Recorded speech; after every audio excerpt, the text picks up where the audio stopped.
اللہ لا الہ الا هو الحی القیوم، تمام نظام کائنات کو چلانے والا اور تھامنے والا، زبردست قدرت رکھنے والا اللہ ہے۔ جب ظالموں کا ظلم حد سے بڑھ جاتا ہے، جب عصیان و طغیان حد سے بڑھ جاتا ہے، جب کمزوروں کو ستایا جاتا ہے، جب تمرد اور عصیان اپنے حدود سے آگے بڑھ جاتا ہے، جب انسان اپنے آپ کو خدا سمجھنے لگ جاتے ہیں، جب اقتدار کے نشے میں چور لوگ کمزوروں اور مظلوموں اور پریشان حالوں کو اپنے ظلم اور زیادتی کا نشانہ بنا لیتے ہیں، پھر اللہ کا نظام قدرت حرکت میں آتا ہے اور ظالموں کو جو ڈھیل دی گئی ہے وہ واپس لے لی جاتی ہے، مہلت ختم کر دی جاتی ہے، اللہ کا امر نافذ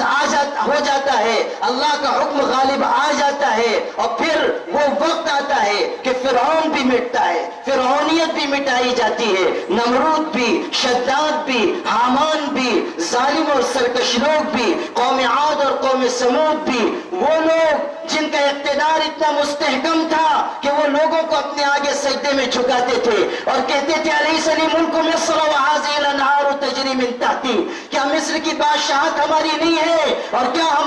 ہمارے محل کے نیچے سے نہریں جاری نہیں ہوتی ہیں، جو کہتے تھے انا ربکم الاعلی، ہم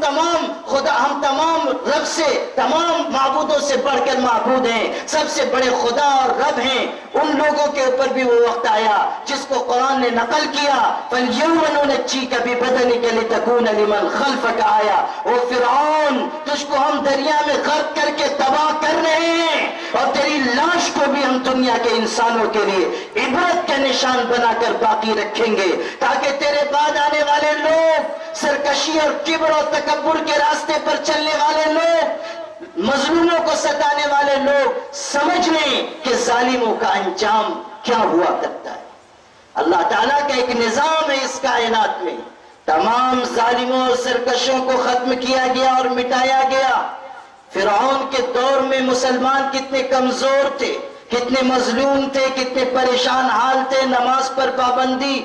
عبادات پر پابندی، جینے تک کا موقع نہیں دیا جا رہا تھا۔ یقتلون ابناءکم ویستحیون نساءکم، اب لڑکوں کا قتل عام ہو رہا ہے، عورتوں کو زندہ رکھا جاتا ہے، کمزوروں کو مزید دبایا جا رہا ہے، اور سرکش لوگ سرکشی میں آگے بڑھ رہے ہیں۔ لیکن جب اللہ تعالیٰ کا حکم آیا تو فرعون بھی مٹایا گیا اور نمرود بھی مٹایا گیا اور شداد بھی مٹایا گیا۔ آج کہیں نام و نشان بھی موجود نہیں قوم عاد کا، قوم سمود کا۔ جگر نے کہا تھا جا غور غریباں پہ نظر ڈال بعبرت، کھل جائے گی تجھ پر تیری دنیا کی حقیقت، عبرت کے لیے ڈھونڈ کسی شاہ کی تربت، پوچھ کہاں ہے وہ تیری شان حکومت، کل تک جو بھرا تھا وہ غرور آج کہاں ہے، بولے کاسے سر تیرا تاج کہاں ہے۔ تو آج جو ظلم کے راستے پر چل رہے ہیں وہ سمجھ لیں کہ یہ راستہ تباہی اور بربادی کا راستہ ہے، اور مسلمان بھی مایوسی کا شکار نہ ہو، ہمت نہ ہاریں، حوصلہ نہ ہاریں۔ اس امت پر اس سے زیادہ مشکل ترین حالات آئے، اس ملت پر اس سے زیادہ سنگین اور دشوار مصائب آئے، دشوار گزار مصائب آئے، حالات اس سے زیادہ بدتر رہ چکے، لیکن ایمان والے اپنی جگہ مستحکم رہے۔ جب بدلیاں چھٹی تو پھر سے اللہ تعالیٰ نے اہل ایمان کو غلبہ عطا کیا۔ آپ کو یاد کر لینا چاہیے کہ روس پر ایک وقت ایسا آیا کہ جب وہاں کمیونسٹوں کی حکومت ہوئی، لاطین لوگ آگے اور کمیونزم پھیلا دیا گیا، عبادات پر پابندی لگا دی گئی، مساجد ڈھا دی گئی، علماء کو شہید کر دیا گیا، حفاظ کرام کا قتل عام ہوا۔ ایسا تاریکی کا دور تھا کہ باہر کے لوگوں نے، روس کی آبادی سے باہر پوری دنیا نے یہ سمجھا کہ ایک بھی مسلمان وہاں باقی نہیں بچا ہوگا۔ بیوی کو شوہر پر جاسوس بنایا گیا، شوہر کو بیوی پر جاسوس بنایا گیا، ایک جملہ، ایک کلمہ بھی اگر عربی کا کسی کی زبان سے نکل گیا تو اس کو قتل کر دیا گیا، اس کی گردن مار دی گئی، قرآن کے نسخے جمع کر کے جلا دیے گئے، مدارس تاخت و تاراج کر دیے گئے، مکاتب کو آگ لگا دی گئی، دین کی تعلیم کا کوئی مرکز باقی نہیں رہا۔ ایک دو سال نہیں، 10-20 سال نہیں، 70 سال تک یہ اقتدار قائم رہا اور ظالم سرکشی کرتے رہے اور ایمان والوں کے اوپر ظلم کے پہاڑ توڑے جاتے رہے۔ 70 سال کے بعد جب وہ اقتدار ختم ہوا، اللہ کا حکم نافذ ہوا، اقتدار تبدیل کیا گیا اور عروج پر بیٹھے ہوئے انسانوں کو زوال سے دوچار کر دیا گیا، اور وہاں کے مسلمان نکلے،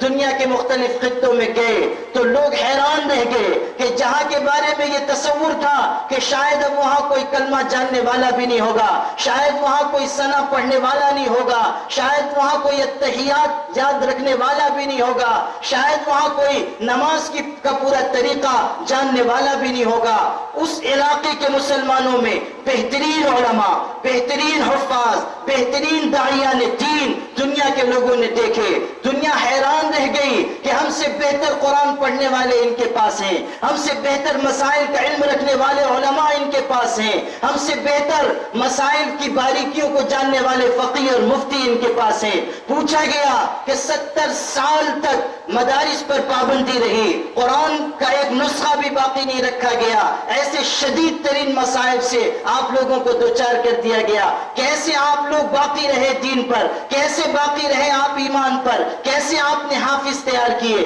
کیسے آپ نے عالم تیار کیے؟ میرے والد ماجد رحمت اللہ علیہ نے آج سے 35 برس قبل فرمایا تھا کہ ان لوگوں نے یہ بات کہی تھی کہ ہم نے اپنے بچوں کو دین پر قائم رکھنے کے لیے اور اپنے بچوں کو حافظ قرآن بنانے کے لیے یہ طریقہ اختیار کیا کہ اپنے گھر کے اندر ایک چھوٹی سی کوٹری اندر بناتے تھے اور اس کی دیوار دوہری دیوار رکھتے تھے، درمیان دو دیواروں کے درمیان فاصلہ رکھتے تھے اور باہر کی طرف شراب کی بوتلیں لگا دیتے تھے، ننگی اور عریاں تصویریں لگا دیتے تھے۔ فوجی آتے تھے، دیکھتے تھے کہ یہاں تو شراب پی جا رہی ہے، یہاں تو تصویریں لگی ہوئی ہیں، یہاں کوئی دیندار نہیں ہوگا، یہاں کوئی اسلام سے تعلق رکھنے والا نہیں ہوگا۔ ان شراب کی بوتلوں کے پیچھے دیوار، اس دیوار کے پیچھے خلا، اس کے بعد دوسری دیوار، اور اندر چھوٹی سی جگہ میں ایک حافظ قرآن بیٹھا ہوا ہے اور وہ چند چھوٹے چھوٹے بچوں کو لے کر قرآن مجید کی تعلیم قرآن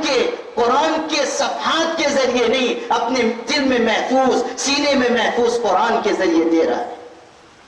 انہوں نے بتایا، اور یہ سن کر ہمارے ملک کے علماء ششتر اور حیران رہ گئے کہ ہم نے یہ طریقہ اختیار کیا تعلیم کا کہ تہجد کے وقت ایک فرضی جنازہ بنا کر ہم نکلتے تھے، قبرستان جاتے تھے اور وہاں قبر میں ہم اپنے چند بچوں کو اتار دیتے تھے، ایک حافظ قرآن کو یا عالم کو اتار دیتے تھے، وہ موم بتی جلا کر ہمارے بچوں کو دین کی تعلیم دیتا تھا، اوپر سے ہم تختے لگا دیتے تھے، کوئی فوجی سپاہی آنے لگتا تو ہم مٹی اپنی مٹھی میں بھر بھر کے ڈالنے لگتے، گویا کہ ہم مردے کی تدفین کر رہے ہیں، اور اندر قرآن کی اور حدیث کی تعلیم دی جاتی تھی۔ یہ ہے وہ چیز جس کو قرآن نے کہا یریدون لیطفئوا نور اللہ بافواہہم واللہ متم نورہ ولو کرہ الکافرون۔ یہ لوگ یہ چاہتے ہیں، یہ کافر، یہ مشرک یہ چاہتے ہیں کہ اللہ تعالیٰ کے نور کو بجھا دیں، چراغ ایمانی کو گل کر دیں، لیکن سن لو طاقت والے اللہ کا فیصلہ ہے، واللہ متم نورہ ولو کرہ الکافرون۔ اللہ تعالیٰ نور ایمانی کو پورا کر کے رہے گا، چاہے کافر کتنا ہی ناگوار کیوں نہ خیال